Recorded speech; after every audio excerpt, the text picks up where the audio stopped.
अस्सलामुअलैकुम दोस्तों, मैं हूं ज़ीशान इलेक्ट्रिशियन और आप मुझे देख रहे हैं ज़ीशान वन चैनल से। दोस्तों, मैं लेके आ रहता हूं आपके लिए इलेक्ट्रिशियन के बारे में वीडियो सीखने के बारे में, या आप घर में खुद भी बैठे बैठे कर सकते हैं।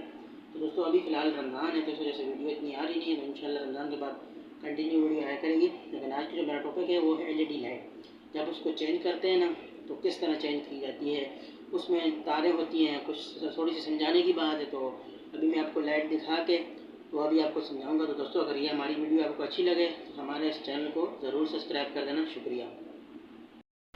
तो दोस्तों, ये वो लाइट है कंसील में जो लगती है LED। इस तरह से काफ़ी लाइटें होती हैं जिस तरह से मैं अभी आपको बताने लगा हूँ। लेकिन दोस्तों, आज का जो मेरा टॉपिक है वो कि इसको जब चेंज करते हैं तो क्या मसले मसाइल आते हैं। तो दोस्तों, ये इस तरह से अंदर कंसील होकर आती है कि पता ही नहीं चलता वायरें किस तरह से आएंगी, कहाँ से आएंगी। जिस बंदे ने लगाती होती हैं उनको तो अच्छी तरह पता होता है, या जो सही इलेक्ट्रिशियन होते हैं। लेकिन जो नए नए सीख रहे होते हैं या फिर घर में खुद जैसे लोग चेंज कर देते हैं, खैर 2-3 तारें ये खुद जैसे निकालेंगे वैसे लगा लेंगे। तो दोस्तों, ये देखो इस तरह से अभी यहाँ पे तो 2 तारें हमको शो हो रही हैं, लेकिन अभी हम इनमें से काटेंगे 2 तो ये तारें हो जाएंगी 4। तो अक्सर में जब 2 न्यूट्रल आपस में जुड़े होते हैं तो उनको जुड़े ही रहने देना है। ये ना हो कि आप उनको अलग करेंगे ना तो ब्लैक जो तार आपस में जुड़ी होती हैं और 2 रेड, कभी कभार दोनों एक बटन से ही जल रही होती हैं, मतलब एक बटन से ही ऑन ऑफ होती हैं।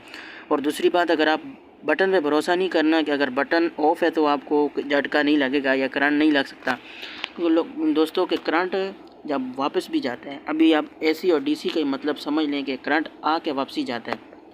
तो अगर बटन बंद होगा फिर भी अर्थिंग जो है, रिटर्न करंट जो वापस आता जाता रहता है।